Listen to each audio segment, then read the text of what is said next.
Bapak, kami ucap syukur untuk hari ini kami boleh kembali untuk mengadakan webinar di bulan Agustus ini. Kami percaya Engkau hadir di tengah-tengah kami, walaupun kami di tempat yang berbeda, tapi urapan-Mu mengalir sama dengan apa yang kami rasakan pada kesempatan hari ini. Terima kasih Bapak, kami memberkati acara ini dari awal, pertengahan hingga akhirnya, hanya di dalam kuasa nama Tuhan Yesus Kristus. Terima kasih Bapak, kami ucap syukur dalam nama Tuhan Yesus Kristus. Haleluya, amin. Salam Bapak Ibu Saudara semuanya, selamat berjumpa kembali hari ini dalam acara webinar Revival Total Ministry pada bulan Agustus tahun 2023. Tema yang akan kita bahas pada hari ini yaitu temanya tentang panggilan.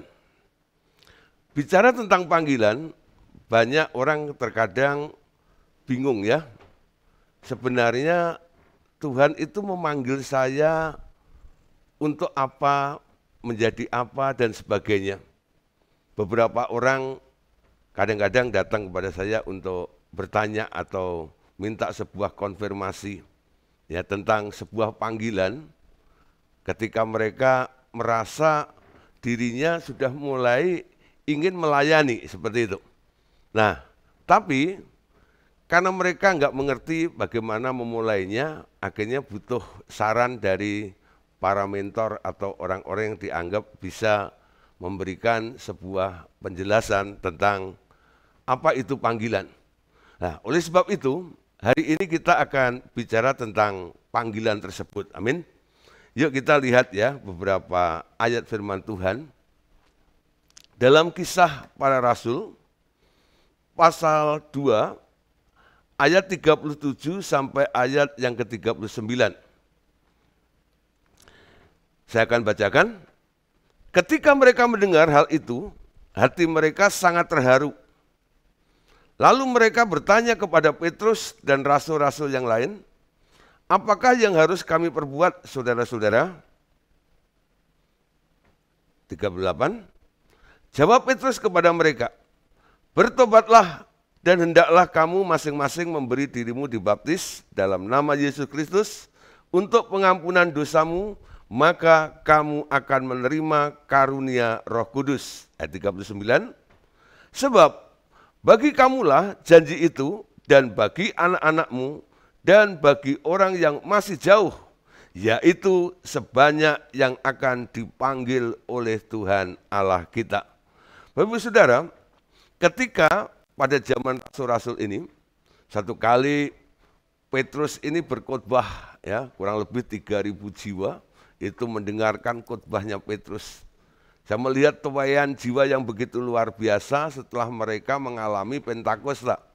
Curahan Roh Kudus membuat banyak orang antusias dan banyak orang boleh bertobat. Ketika Petrus berkhotbah, tadi dikatakan dalam ayat yang ke-37, ketika mereka mendengar hal itu, mendengar khotbahnya Petrus itu, hati mereka sangat terharu. Lalu ada yang bertanya kepada Petrus dan rasul-rasul lain, apa yang harus kami perbuat? Ya. Nah, jawaban dari Petrus tadi dikatakan pertama, bertobatlah, hendaklah kamu masing-masing memberi dirimu dibaptis dalam nama Tuhan Yesus supaya mendapatkan pengampunan dosa dan menerima karunia Roh Kudus.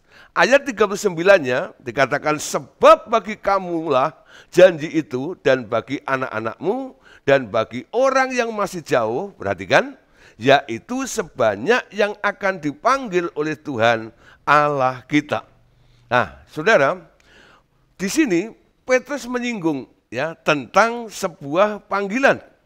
Sebanyak yang akan dipanggil oleh Tuhan Allah kita. Bicara tentang panggilan Tuhan, saya bisa mengatakan pada hari ini bahwa panggilan Tuhan itu adalah panggilan yang tertinggi. Panggilan yang mulia. Apa maksudnya? Panggilan ini adalah panggilan yang tertinggi. Banyak orang ya mungkin dipanggil oleh siapa seperti itu ya. Dipanggil sama presiden aja udah rasanya wah ya bingung besok pakai baju apa, mau naik apa dan sebagainya ya. Sekarang yang memanggil adalah yang menciptakan langit, bumi dan segala isinya serta yang memberikan hidup kepada manusia itu. Saya percaya ya, dia jauh lebih tinggi daripada semua kedudukan para pejabat yang ada di dunia ini. Dia yang memanggil Anda, dia yang memanggil kita. Oleh karena itu, panggilan ini bukan panggilan sembarangan. Panggilan Tuhan adalah panggilan yang tertinggi dan panggilan yang mulia. Apa artinya panggilan yang mulia? Ketika kita dipanggil oleh Tuhan, ada tujuannya. Dia yang memanggil kita, memanggil Anda dan saudara, ya semuanya. Nah di sini Tuhan yang memanggil kita ini, dia punya tujuan yang mulia. Kita dipilih, kita dipanggil untuk sebuah tujuan dari yang memanggil kita, yaitu Tuhan itu. Amin. Sekarang kita nangkap ya. Kenapa kita bicara tentang panggilan? Ternyata Tuhan itu melihat ada beberapa orang yang dipanggil. Ketika orang itu dipanggil, Tuhan sebenarnya sudah punya tujuan atas orang tersebut. Nah sekarang tinggal respon dari orang itu. Setelah saya merenungkan Bapak Saudara tentang nilai panggilan itu, lalu saya mengingat bagaimana Tuhan memanggil saya. Ketika saya merenungkan, lalu muncul satu pemikiran seperti ini. Ya, kenapa Tuhan itu menyelamatkan saya? Ya, ternyata Tuhan, ya tujuan Allah menyelamatkan manusia itu ada sesuatu di sini. Kenapa Tuhan menyelamatkan kita? Ya, nah saya ambil contoh nih. Dalam Alkitab ada orang namanya Abraham. Kita lihat di dalam Kejadian pasal 12 ayat 1 sampai ayat yang kedua. Di sini dikatakan berfirmanlah Tuhan kepada Abram, pergilah dari negerimu dan dari sanak saudaramu dan dari rumah bapakmu ini ke negeri yang akan kutunjukkan kepadamu. Aku akan membuat engkau menjadi bangsa yang besar dan memberkati engkau serta membuat namamu masyhur dan engkau akan menjadi berkat.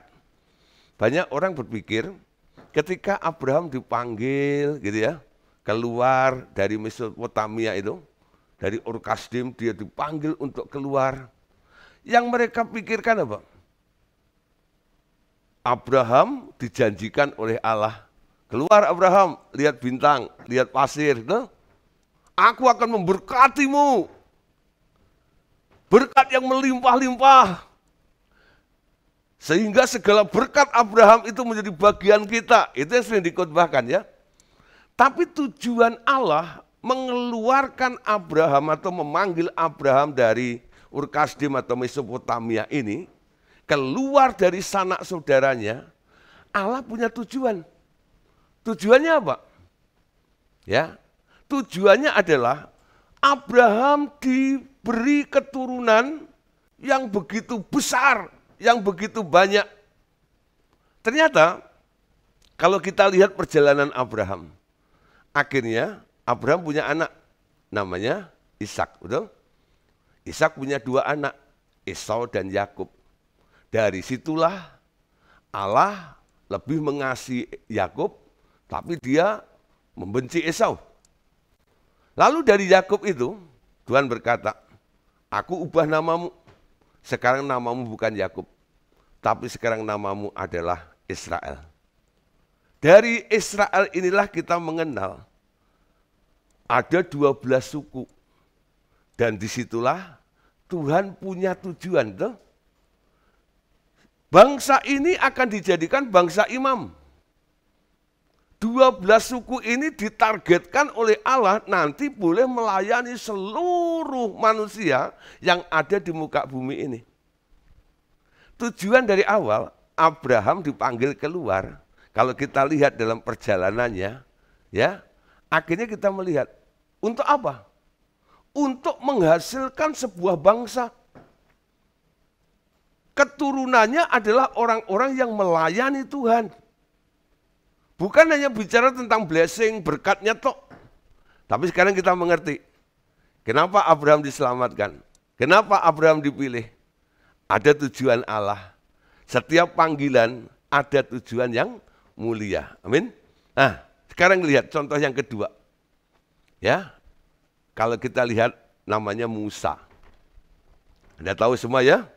Musa, kita lihat dulu ayatnya. Dalam Keluaran 3 ayat yang keempat.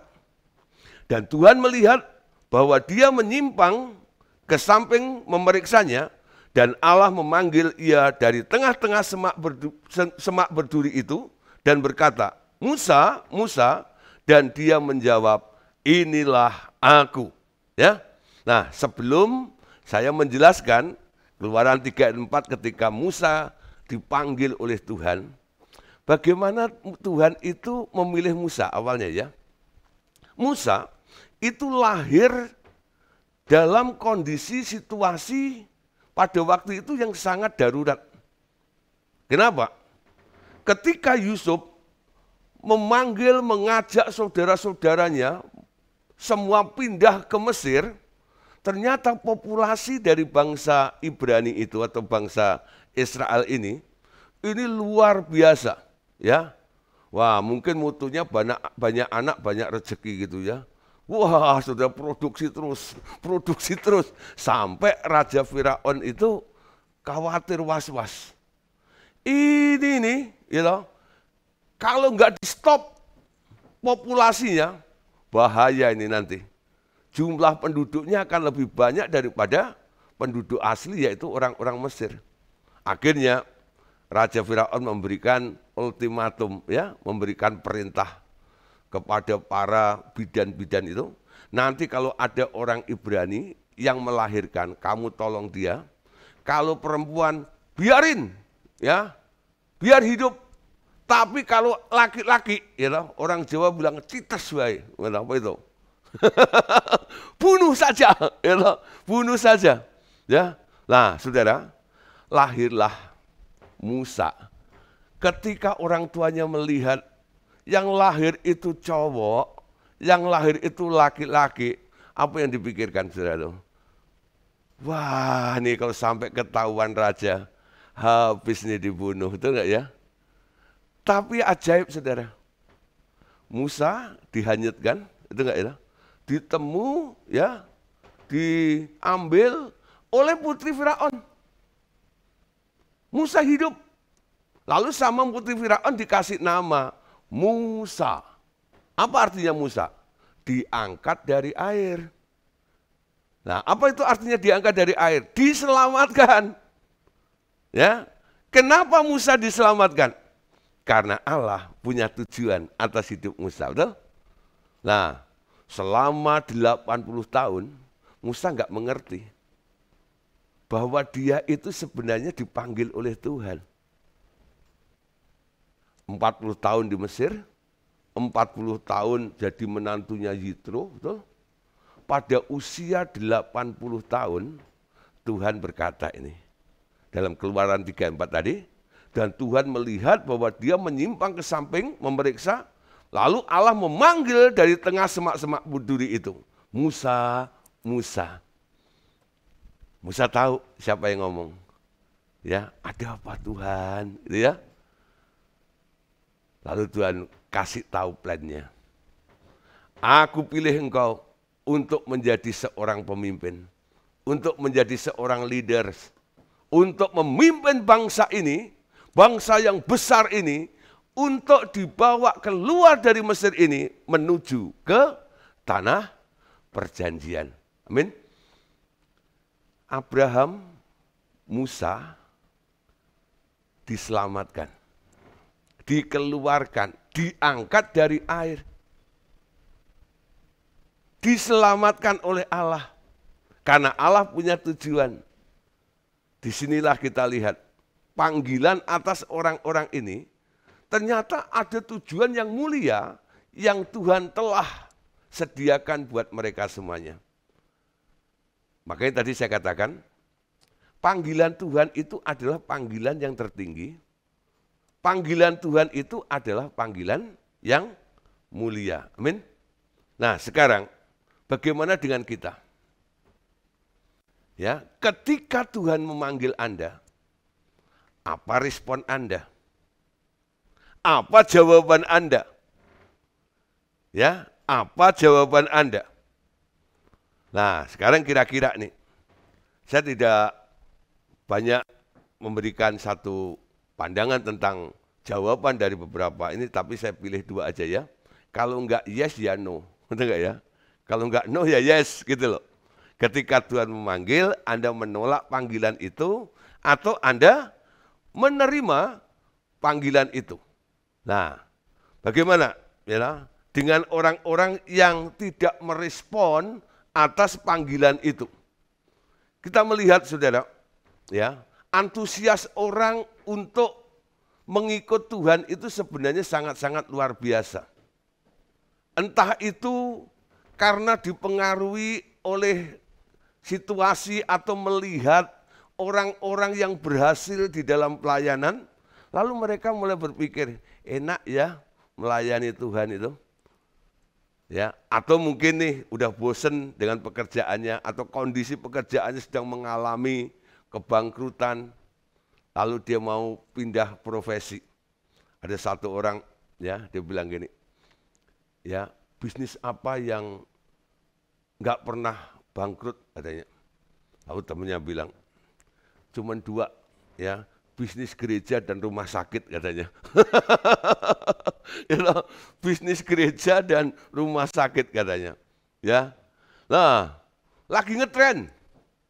Jadi orang buka gereja, orang melayani, kadang-kadang bukan pengabdian. Ada tujuannya, ya, membuat sebuah perusahaan, lalu merekrut orang-orang profesional gitu ya. Nah, digaji ini dan itulah, lalu bikin program sendiri, ya. Nah, di sini antusias dari orang-orang yang mengikut Tuhan dengan berbagai macam motivasi itu kadang-kadang kita temukan di sekitar kita. Pada waktu Tuhan Yesus di muka bumi, ternyata banyak orang yang melihat kehidupan Yesus dan murid-muridnya itu ada yang pengen ikut juga sih, ya. Yuk lihat ya, dalam Lukas pasal 9 ayat yang ke-57. Ketika Yesus dan murid-muridnya melanjutkan perjalanan mereka, berkatalah seorang di tengah jalan kepada Yesus, "Aku akan mengikut engkau kemana saja engkau pergi." Jadi Yesus sedang berjalan bersama murid-muridnya. Ada orang bilang, "Aku mau ikut engkau, kemana engkau pergi?" Ya, nah, saudara, kalau kita, mama ya, kita sedang butuh nih orang-orang yang membantu kita dalam pelayanan karena targetnya ya, jangkauannya, apalagi kita yang ada di Jabodetabek dan sekitarnya ini, ya, saya sebagai ketua Jabodetabek kadang-kadang melihat nih, Jabodetabek itu luas sekali.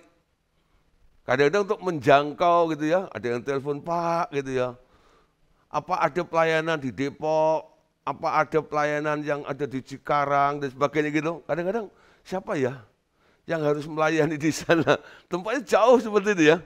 Nah, kalau ada orang menawarkan diri gitu ya, "Pak, saya mau bergabung, saya mau ikut dalam pelayanan." Kira-kira saya senang atau enggak? Senang ya. Kenapa? Ada orang yang dengan sukarela dia ingin membantu di dalam pelayanan itu. Satu kali Tuhan Yesus ketemu dengan orang yang model seperti ini. Dia sedang berjalan bersama dengan murid-muridnya.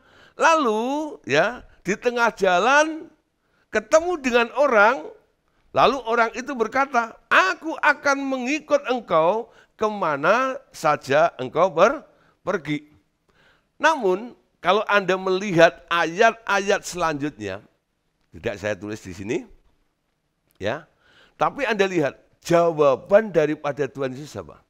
Yesus itu bilang begini, "Serigala mempunyai liang dan burung mempunyai sarang. Tetapi anak manusia tidak mempunyai tempat untuk meletakkan kepalanya. Sebenarnya apa sih makna daripada yang Tuhan Yesus sampaikan kepada orang yang ingin mengikut dia itu? Dia nggak terima langsung dengan sukacita ya. Tapi Tuhan Yesus memberikan satu konsekuensinya. Kamu mau ikut aku? Ada konsekuensinya. Ya. Beberapa orang yang kadang-kadang pengen nih jadi tim di Revival Total Ministry. Lalu tanya Pak Gideon, ya boleh enggak saya ikut jadi tim, jadi pekerja di Revival Total Ministry ini? Saya selalu bilang sama dia, ya saya ngomong pahitnya ya, ya kamu siap enggak? Ya, melayani itu artinya pengabdian, ya. Melayani jangan berpikir happy, untung. Melayani itu memberi, betul? Mempersembahkan sesuatu kepada Tuhan. Kalau kamu cari untung dalam pelayanan, cari enak di dalam pelayanan, nggak dapat, saya bilang. Orang itu bilang, kok Pak Gideon ngomong seperti itu? Ya, nah, Tuhan Yesus juga bilang, serigala punya liang, burung punya sarang, tapi anak manusia tidak punya tempat untuk meletakkan kepalanya. Ada konsekuensinya ketika kita ikut Tuhan ya. Nah, ketika Tuhan menyodorkan ya persyaratan atau memberikan gambaran ketika orang mengikut Tuhan ini, lalu ada yang mulai beralasan, saudara ya, minta izin kepada Tuhan. Tuhan, aku mohon pamit dulu sama orang tuaku ya. Nanti kalau diizinkan, aku baru ikut. Ya. Lalu ada lagi ya yang beralasan begini. Tuhan, izinkan aku menguburkan bapakku, orang tuaku yang sudah mati. Nanti kalau sudah selesai acara penguburan, aku mau ikut engkau. Saudara, sebenarnya apa yang dikatakan oleh orang-orang ini sebenarnya bukan sesuatu yang ada atau benar-benar terjadi. Tapi itu hanya sebuah alasan saja. Ya, untuk apa? Untuk menghindari supaya dia nggak jadi ikut Tuhan Yesus. Ya, nah, saudara, dari sini kita lihat, perhatikan lagi ya. Ini gambar ini ya. Tuhan Yesus bilang, ayat 62. Tetapi Yesus berkata, setiap orang yang siap membaca, untuk membaca, tetapi menoleh ke belakang, tidak layak untuk kerajaan Allah. Jadi kalau kita mau ikut Yesus, Anda harus siap untuk menerima konsekuensinya. Menerima panggilan, yes, ya. Ada konsekuensinya. Jangan mundur di tengah jalan. Setiap orang yang siap untuk membaca, tapi menoleh ke belakang tidak layak untuk kerajaan Allah. Ya, sebenarnya dia dalam Alkitab ini ya, ayat ini dipakai kata menoleh terus-terusan gitu loh. Bukan sekedar menoleh baca gini lalu noleh gitu ya. Tapi dia noleh terus gitu ya. Jadi ketika kita ikut Tuhan ya, menerima panggilan itu, siap untuk terus mata kita itu tertuju kepada Tuhan Yesus. Jangan lihat ke belakang. Ya.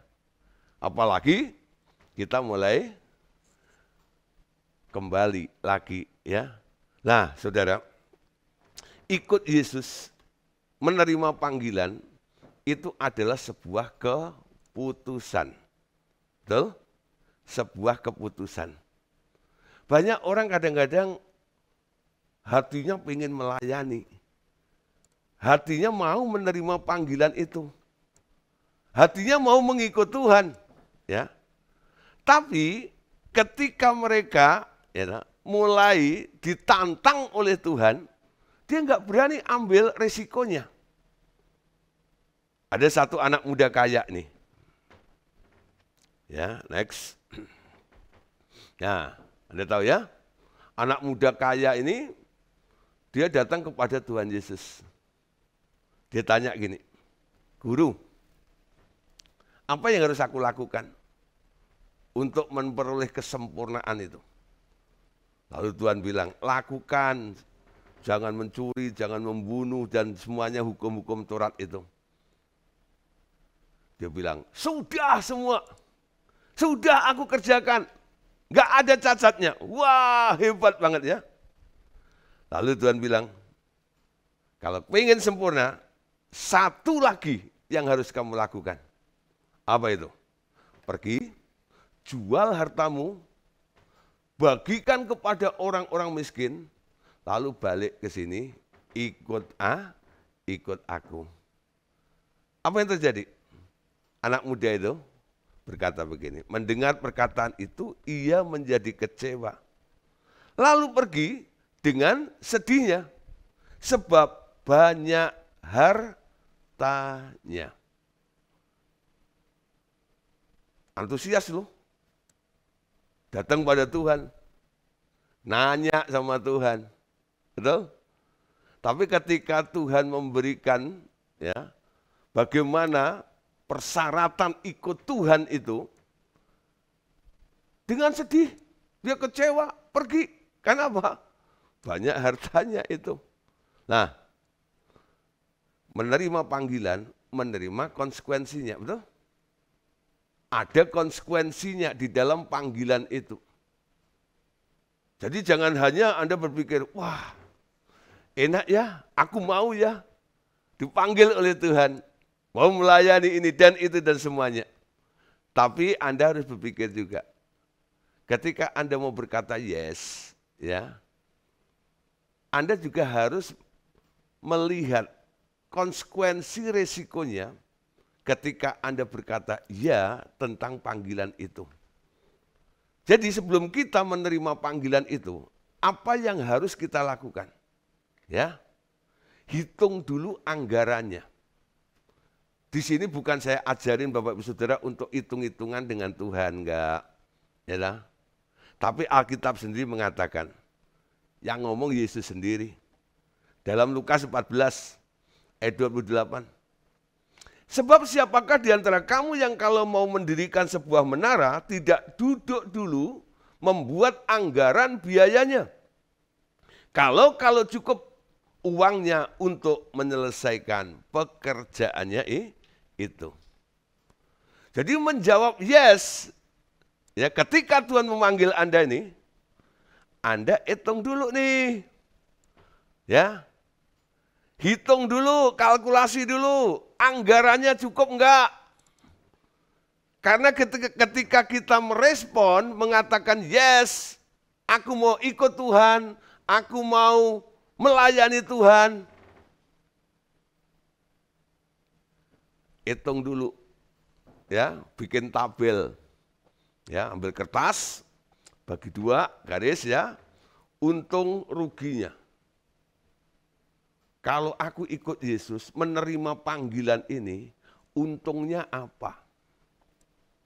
Ruginya apa?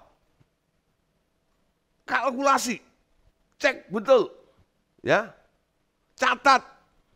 Ikut Yesus, menerima panggilan ini, untungnya apa? Untungnya jadi pendeta, ya, diundang khotbah, gitu ya. Wah, ngajar pemuridan, wah keren. Ya. Ruginya apa? Ruginya apa?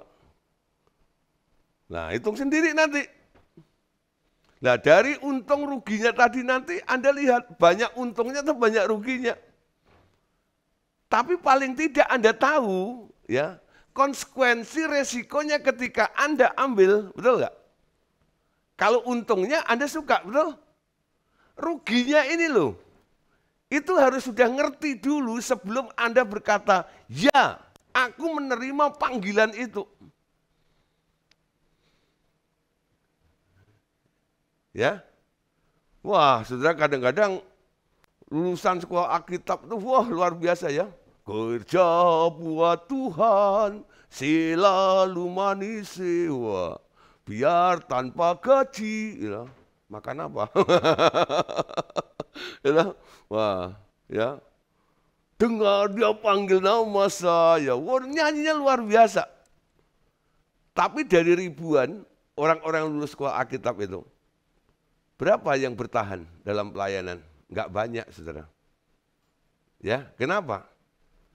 Karena ketika mereka masuk, menerima panggilan itu, mereka enggak berpikir, enggak menghitung dulu anggarannya. Ya, enggak menghitung dulu anggarannya, hitung dulu anggarannya. Karena menerima panggilan dari Allah itu seperti orang yang membuat menara. Betul? Dia harus duduk dulu, buat anggaran biayanya. Setinggi apa menara yang Anda bangun itu? Butuh biaya berapa, betul? Dihitung, ya, hitung. Nah, di sini mulai belajar, ya. Ketika Anda sudah bisa menghitung anggarannya, di sini Anda baru bisa berkata, yes, amin. Saya berkata, ya, ya Tuhan.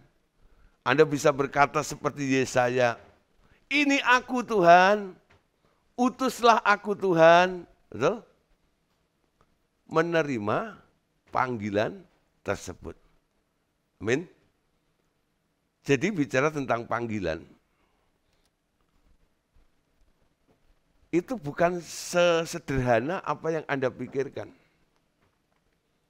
Dengan mudah Anda berkata, ya Tuhan. Tapi Anda harus melihat jauh dulu. Kalau aku bilang iya, Anda sanggup enggak mengerjakan, melakukan apa yang harus Anda kerjakan ketika Dia memanggil Anda lalu memberikan tugas kepada kita semuanya. Amin. Ya Tuhan, ini aku. Nah sekarang pertanyaannya, Tuhan memanggil kita itu untuk apa? Ya, kita ini dipanggil untuk apa? Ternyata panggilan surgawi itu merupakan panggilan terus menerus. Ya. Dan dari level ke level, saudara. Ke level berikutnya semakin tinggi, semakin banyak yang dipercayakan oleh Tuhan kepada kita. Ada beberapa hal, ya. Tujuan Allah memanggil kita, dipanggil untuk apa? Pertama, kita dipanggil untuk menjadi orang-orang kudus. Ayatnya 1 Korintus 1 ayat yang kedua. Kepada jemaat Allah di Korintus, yaitu mereka yang dikuduskan dalam Kristus Yesus dan yang dipanggil menjadi orang-orang kudus, dengan semua orang di segala tempat yang berseru kepada nama Tuhan kita Yesus Kristus, yaitu Tuhan mereka dan Tuhan kita. Dipanggil untuk menjadi orang-orang kudus, ya. Bicara tentang orang-orang kudus bukan pindah semuanya ke kota kudus, bukan. Orang-orang kudus itu artinya orang-orang yang khusus, ya. Dipanggil untuk dikhususkan, untuk dimiliki oleh Tuhan. Ini panggilan, saudara. Ya, ketika kita dipanggil untuk menjadi orang-orang kudus, kita harus bisa mengambil sikap untuk apa? Mengkuduskan, menghususkan diri. Tidak seperti orang dunia. Ya. Nah, saudara, ada satu lagu yang menjadi lagu favorit saya, ya. Lagunya itu, kalau ku hidup bagimu. Hatiku tetap menyembahmu. Dunia tak bisa menjauhkanku dari kasih-Mu. Selama ku hidup bagimu. Mataku tetap memandangmu. Dunia tak bisa menjauhkanku dari kasih-Mu. Ya. Itu lagu favorit saya. Ya, lagu favorit saya. Ya. Nah, ini kalau saya nyanyikan dengan versi bahasa roh, saudara, ya. Wah, lebih mantap lagi. Yen aku urip, urip kanggo Yesus. Hatiku terus nyembah Yesus. Wah, keren ya. Itu bahasa roh dari Trenggalek. Dunyo ra iso misahke aku kelawan tresnamu. Wow, ya. Dunyo ra iso ya misahke aku kelawan tresnamu. Wow. Keren ya. Yang nggak ngerti nanti tanya Pak Agus. Artinya apa kuwi? Ya. Boleh diganti pakai bahasa Sunda ya nggak boleh. Ya. Lebih keren lagi, ya. Kalau bahasa Malang susah, ya. Bahasa Malang itu kan kalimatnya dibalik gitu ya. Wah, itu malah bingung gitu. Kebetulan hari ini ada koordinator Malang, ya, Bu Elali, ya. Donyo ra iso, ya. Misahke aku karo tresnamu. Wah, keren. Ya. Mengikut Yesus keputusanku, betul ya? Mengikut Yesus keputusanku, mengikut Yesus keputusanku. Ku tak ingkar, ingkar. Barang siapa membaca, jangan menoleh ke belakang. Kita dikuduskan, menjadi orang-orang kudus khusus, amin. Dipisahkan dari dunia ini, ya. Dipanggil untuk apa lagi? Kita dipanggil untuk menjadi orang merdeka. Bukan karena ini seminar bulan Agustus. Indonesia memang sudah merdeka, amin. Nah, tapi secara roh menjadi orang percaya, kita dipanggil juga untuk menjadi orang merdeka, amin. Baca Galatia 5 ayat 13. Saudara-saudara, memang kamu telah dipanggil untuk merdeka. Tapi janganlah kamu mempergunakan kemerdekaan itu sebagai kesempatan untuk kehidupan dalam dosa, melainkan layanilah seorang akan yang lain oleh kasih. Amin. Dipanggil untuk menjadi orang yang merdeka. Kita diberi kebebasan, kita diberi kemerdekaan. Tapi Paulus bilang di sini, walaupun kamu diberi kemerdekaan, difasilitasi dengan banyak hal, apalagi kalau orang karismatik sudah penuh dengan Roh Kudus, wah luar biasa, ya. Urapannya dahsyat, powerful, ya. Bisa lakukan ini, bisa lakukan itu, boleh ini, boleh itu. Paulus juga katakan kita tidak lagi terikat dengan Taurat, betul? Kita hidup dalam anugerah. Kita tidak lagi diatur dengan ini dan itu. Tapi ingat saudara, ya, walaupun kita sudah dimerdekakan dari aturan-aturan atau yurisdiksi Taurat itu, tapi kita harus dipimpin juga oleh Roh Allah, betul? Oleh sebab itu, Paulus katakan, ya, jangan mempergunakan kemerdekaan itu sebagai kesempatan untuk kehidupan dalam dosa. Melainkan layanilah seorang akan yang lain oleh kasih. Jangan mempergunakan kemerdekaan itu untuk kesempatan hidup dalam dosa. Amin. Nah, berikutnya, dipanggil untuk apa? Dipanggil untuk menjadi saluran berkat. Wow, keren, betul? Dipanggil untuk menjadi saluran berkat. Siapa di sini mau menjadi saluran berkat? Ya, mau diberkati atau memberkati? Halo? Mau memberkati atau mau diberkati? Enak mana? Enak diberkati atau enak memberkati? Ayo jawab. Enak diberkati atau enak memberkati? Kalau orang kedagingan ya enak diberkati, betul? Tapi kalau orang ya sudah hidup dalam roh, dipimpin oleh roh, dia enak kalau bisa memberkati orang, betul? Karena kita dipanggil untuk menjadi saluran berkat. Banyak orang kadang-kadang itu memanipulasi Tuhan ya. Tuhan, berkati aku melimpah-limpah ya. Kalau aku sudah melimpah-limpah, aku akan menjadi saluran berkat bagi banyak orang. Gak usah nunggu. Berkatmu melimpah-limpah, betul? Tuhan bisa pakai siapa saja untuk menjadi saluran berkat.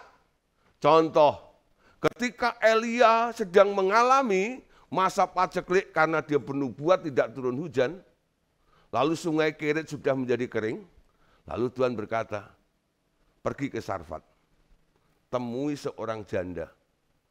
Mungkin Elia pertama berpikir, wah ini janda pasti keren dulu ya, kaya. Tapi ketika dia nyampe ke sana, si jandanya itu tinggal punya tepung segenggam, minyak setetes, lalu dia bilang, ini yang aku punya, sebentar lagi aku masak dan aku nunggu mati. Tapi ajaib bukan? Ini orang miskin ini bisa menjadi saluran berkat. Betul? Jadi untuk menjadi saluran berkat enggak usah nunggu Anda jadi kaya dulu. Betul? Apa yang ada padamu?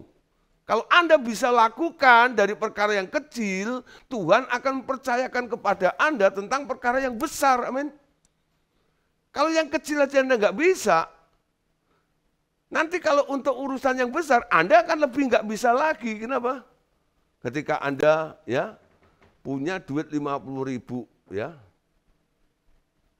Anda nggak bisa melepaskan 50.000 itu untuk memberi kepada orang lain. Ketika Anda diberkati melimpah-limpah, apakah Anda bisa melepaskan 50 juta untuk orang lain? Nggak bisa ya. Dimulainya dari kecil, betul? Ingat, Anda dipanggil untuk menjadi saluran berkat. Nggak usah memanipulasi Tuhan dulu. Tuhan berkati aku ya, kalau engkau berkati aku akan. Nah, jangan pakai cara seperti itu. Lihat, apa yang Anda bisa perbuat? Apa yang ada pada Anda? Apa yang Anda bisa lakukan? Berkat menjadi berkat di sini bukan hanya memberi duit, memberi harta, tok, saudara. Memberi perhatian, itu juga bisa menjadi berkat juga, amin. Lakukan dulu, ya. Terlebih berkat memberi daripada menerima, ya. Apa yang bisa aku lakukan untuk sesamaku? Apa yang bisa aku lakukan untuk tetanggaku? Apa yang bisa aku lakukan untuk sahabatku? Amin. Yuk kita lihat ayatnya. 1 Petrus 3 ayat yang ke-9. Dan janganlah membalas kejahatan dengan kejahatan, atau caci maki dengan caci maki, tetapi sebaliknya, hendaklah kamu memberkati, karena untuk itulah kamu dipanggil, yaitu untuk memperoleh berkat. Bahkan memberkati untuk orang-orang yang melukai Anda, yang menyakiti Anda, amin. Karena Anda dipanggil untuk menjadi saluran berkat. Dipanggil untuk apa lagi? Dipanggil untuk masuk di dalam pertandingan iman. Ya. Baca 1 Timotius ya, 12.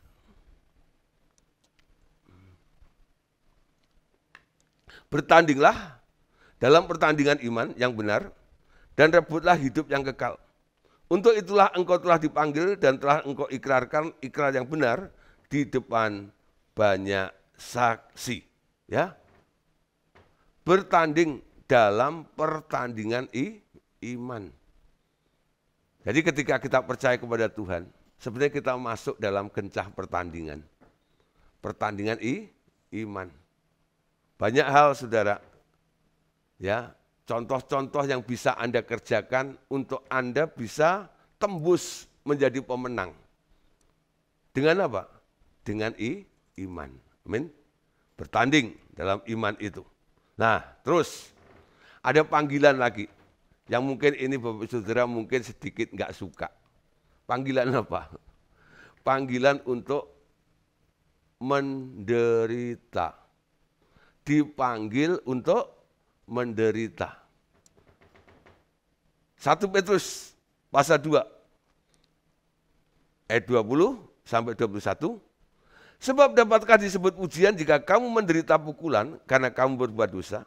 Tetapi jika kamu berbuat baik dan karena itu kamu harus menderita, maka itu adalah kasih karunia pada Allah. Sebab untuk itulah kamu dipanggil, karena Kristus pun telah menderita untuk kamu dan telah meninggalkan teladan bagimu supaya kamu mengikuti jejaknya. Ya, dipanggil untuk menderita. Ya, yang ini janganlah Tuhan, gitu ya. Kalau jadi berkat bolehlah, gitu ya. Tapi kalau menderita, tapi itu nggak bisa Anda menolaknya. Kenapa? Karena Kristus pun ketika dia menjalankan misinya di dunia ini, dia hidup dalam penderitaan juga.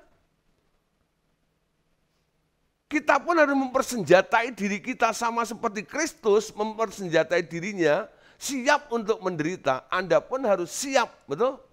Itu konsekuensi daripada menerima panggilan. Amin. Respon dari menerima panggilan itu harus bisa menerima konsekuensinya, baik yang enak maupun yang tidak enak. Ya. Ada panggilan untuk pelayanan yang khusus bagi orang-orang tertentu untuk duduk dalam jabatan, ya, seperti rasul, jadi nabi, gembala, penginjil, dan pengajar. Nah, dari 5 jabatan ini mungkin ada yang jadi rasul, ada yang jadi nabi, ya, penginjil, gembala, dan pengajar. Dan nanti Anda akan lihat ladang yang Tuhan percayakan kepada Anda. Saya sering katakan, ya, sudah sering ceritakan di kelas-kelas pemuridan, ternyata Tuhan itu panggil saya sebagai pengajar. Walaupun keinginan hati saya kalau bisa jadi gembala, tuh ya. Enak jadi gembala, kenapa? Wah, kalau Anda pakai cincin, nggak mungkin taruh di jempol lu ya. Nah, pasti ada di jari manis. Nah, ini gembala nih. Ya, dapat persepuluhan, dapat persembahan. Wah, enak sekali ya. Dikirimin makanan sama jemaat loh, ya. Tapi ternyata panggilannya adalah seorang pengajar. Ya nggak apa-apa. Itulah yang dipanggil oleh Tuhan. Paulus, ya, dalam Roma 1 ayat 1 dia berkata gini. Dari Paulus hamba Kristus Yesus yang dipanggil untuk menjadi rasul dan dikuduskan untuk memberitakan Injil Allah. Jadi Paulus itu punya 2, ya. Dia mengakui dirinya, dia dipanggil untuk menjadi rasul dan menjadi penginjil. Tapi kalau kita lihat, Paulus itu mungkin juga boleh dikategorikan atau digolongkan sebagai pengajar. Karena apa? Tulisannya itu banyak memberkati kita dan mengajarkan banyak hal. Ya, jadi satu orang itu mungkin bisa mendapatkan 2 atau 3 dari 5 jabatan tersebut. Nah, saudara, bicara tentang panggilan, mungkin apapun yang terjadi dalam kehidupan Anda, Allah memanggil Anda seperti apa, ya, itu urusan Anda dengan Tuhan, ya.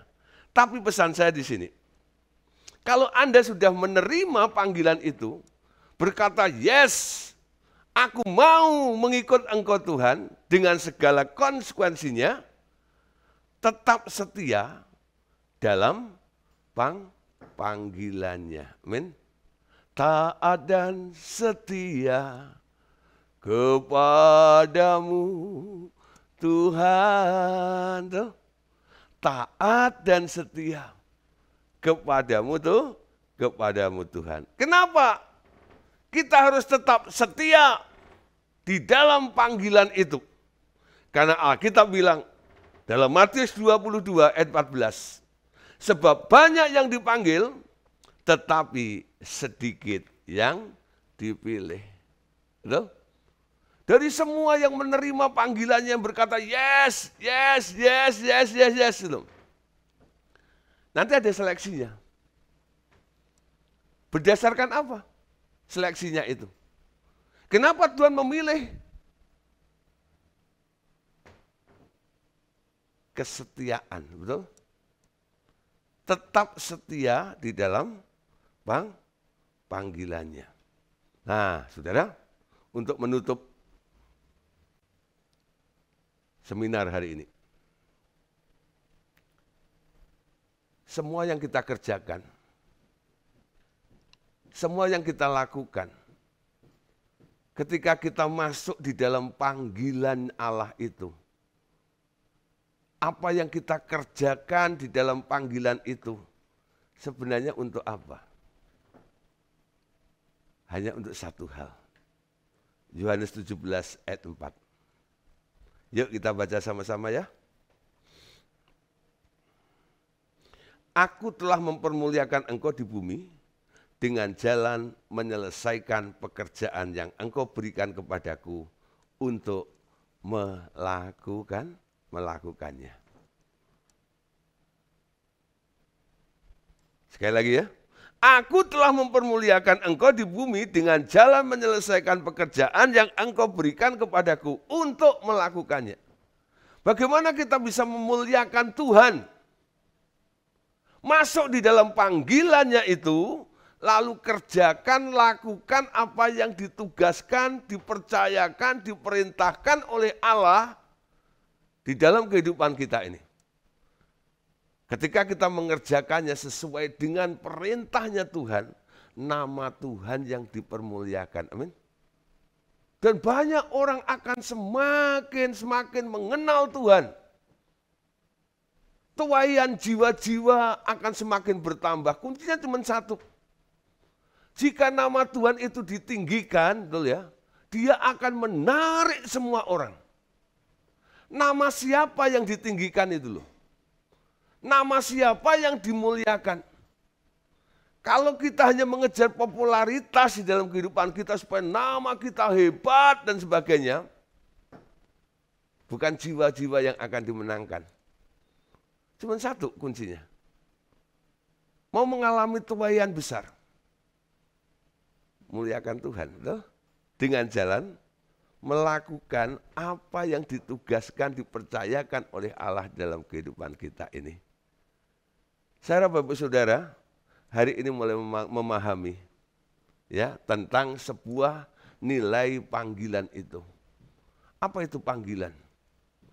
Panggilan adalah sebuah hati daripada Allah sendiri. Dia ingin mewujudkan rencananya, rancangannya di dalam setiap orang yang dilihat mampu memiliki kapasitas untuk mengerjakan segala sesuatu seperti apa yang Tuhan ingin kerjakan di dalam kita ini, supaya nama Tuhan dipermuliakan. Amin. Oke, kita berdoa bersama-sama. Bapak, kami ucap syukur untuk hari ini. Biar kami semua yang mendengarkan firman ini boleh menangkap, boleh mengerti. Kalau kami hari ini mengalami atau mulai mendengar tentang panggilan itu, atau kami merasa panggilan itu begitu kuat di dalam kehidupan kami, tapi ada kebimbangan, ada keraguan untuk kami mengambil sebuah keputusan untuk menerima panggilan itu. Roh Kudus berikan hikmat pada kami untuk membuat sebuah anggarannya, sehingga kami siap untuk menerima. Kalau kami pun siap untuk menerimanya, kami juga siap untuk menanggung konsekuensinya. Terima kasih Bapak. Kami percaya Tuhan, apapun yang kami lakukan hanya untuk satu perkara. Nama-Mu dipermuliakan di muka bumi ini. Terima kasih. Berkati setiap anak-anak Allah yang telah mendengarkannya. Dalam nama Tuhan Yesus Kristus. Haleluya. Amin.